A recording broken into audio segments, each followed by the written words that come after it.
Hidup paduan!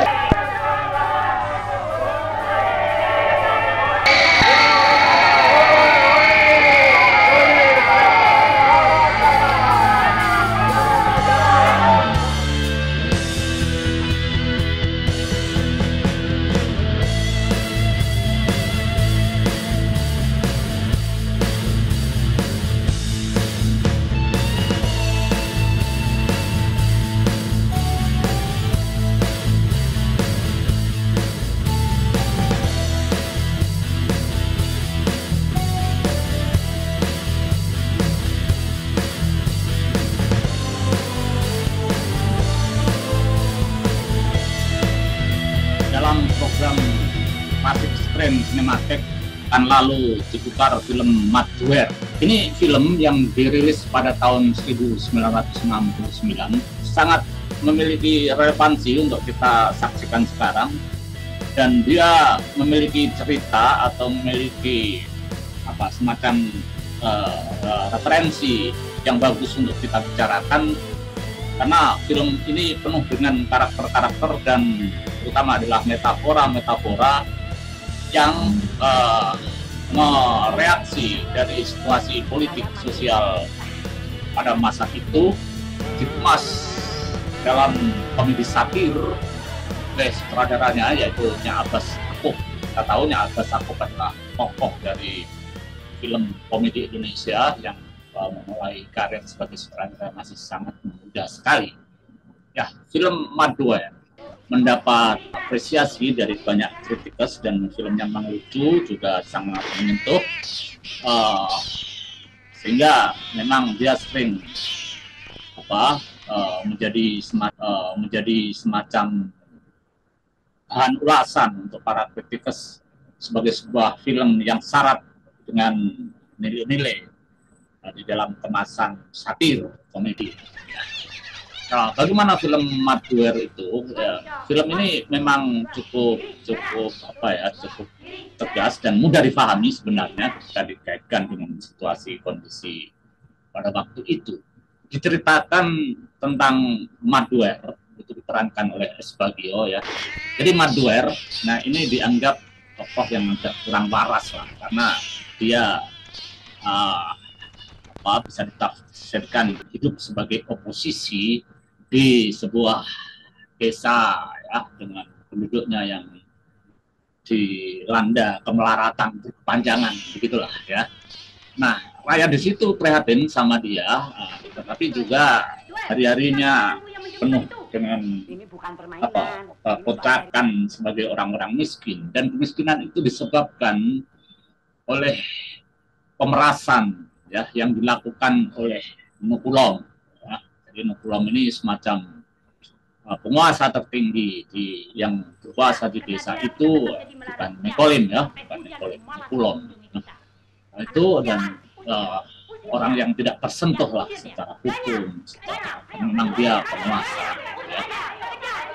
Digambarkan dia memeras penduduk dengan pungutan-pungutan pajak dan sebagainya, sehingga penduduk desa itu miskin. Pelaksanaannya ya, atau operasionalnya atau semacam orang kedua dia yang mengoperasikan rezimnya, kekuasaan politiknya, disebutlah namanya Mat Gledek. Kebetulan yang memerankan juga S. Bagio, jadi di situ S. Bagio double casting ya, dia memerankan Madware yang sebutlah itu protagonis dan Mat Gledek yang antagonis. Si Mat Gledek ini punya banyak anak buah, punya banyak kroni, punya banyak pembantu, punya banyak basar-basar juga relawan-relawan ya sekarang. Dan ketika mengoperasikan kekuasaan jahatnya itu, diserahkan lagi kepada namanya munafik ya. Memang Abbas Akub memberi tokoh ini langsung to the point, namanya munafik. Seperti hari ini banyak orang yang gitu ya. Nah, diperankan oleh Mansur Shah. Munafik ini digambarkan baru keluar dari penjara, dia memang seorang bandit, seorang tulen lah ya. Dalam perjalanan untuk bertemu atau menemui Nukulon sebagai orang yang dianggap kurang waras, tapi tapi sebenarnya dia ingin adanya perubahan ya, di desa yang dilanda perlawanan itu. Madwer sampailah ke sarang lingkaran istana dari siapa Nukolin tadi ya. Di sana tentu saja Nukolinnya tidak ditembakkan tak tersentuh, maka yang ketemunya adalah Mat Gledek. Ia disambut gembira oleh Mat Gledek, termasuk juga oleh istri Mat Gledek yang diperankan oleh Rahel Effendi ya. Jadi ketika pertemuan itu maka justru terjalin semacam koalisi.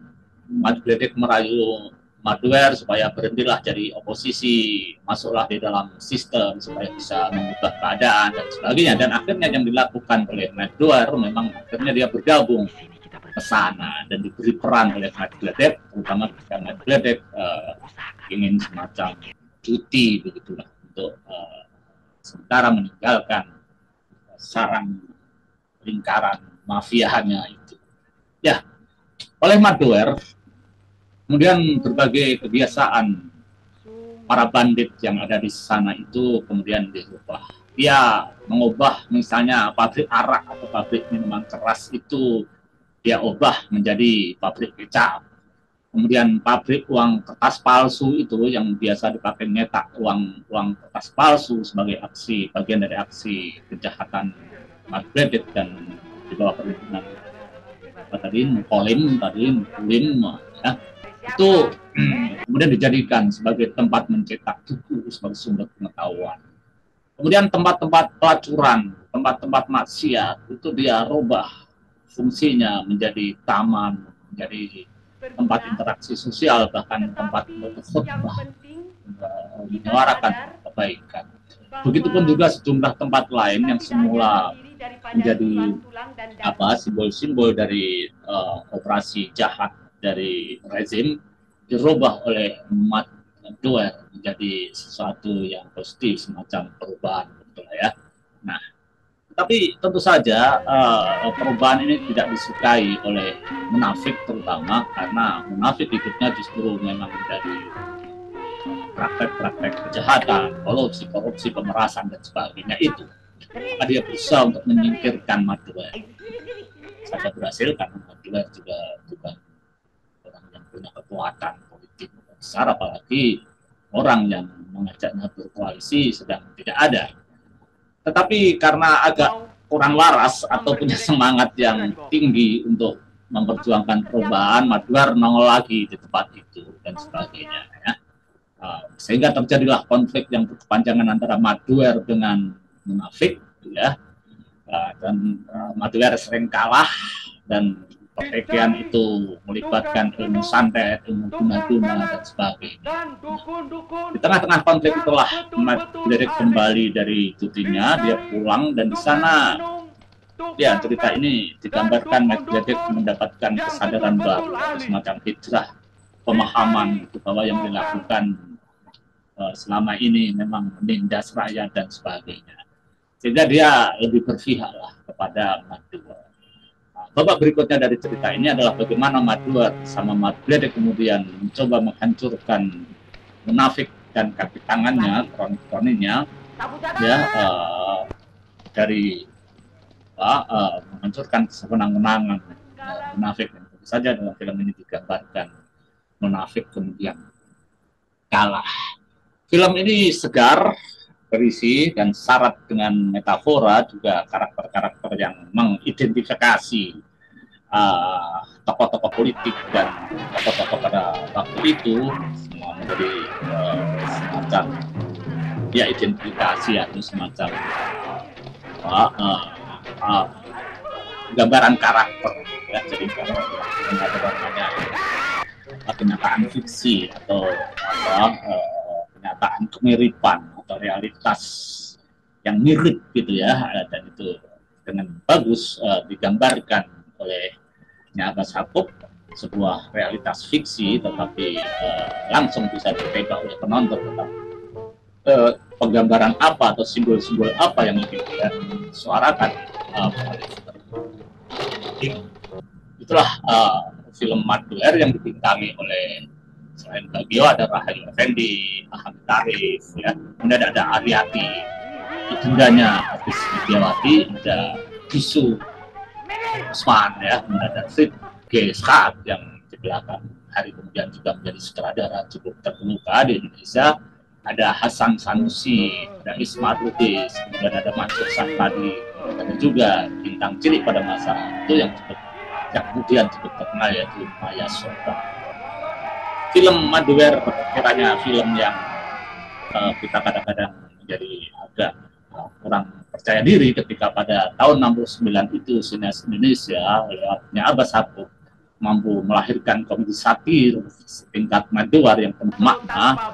Dan pada hari ini tentunya kita mencari film Indonesia dengan tingkat isi muatan juga kualitas seperti itu, meskipun tentu saja secara film atau secara gambar atau secara artistik barangkali sekarang akan lebih bagus lah, karena era digital ini film sudah bisa dibuat dengan lebih mudah dan bisa lebih kontrol, dan teknologinya juga lebih bervariasi untuk menggunakan gambar yang spektakuler, gitu ya. Tapi tentu saja membuat film tidak bisa berhenti pada teknis, tetapi juga pada muatan-muatan dalamnya. Madware adalah contoh dari sebuah film komedi satir yang kayaknya hari ini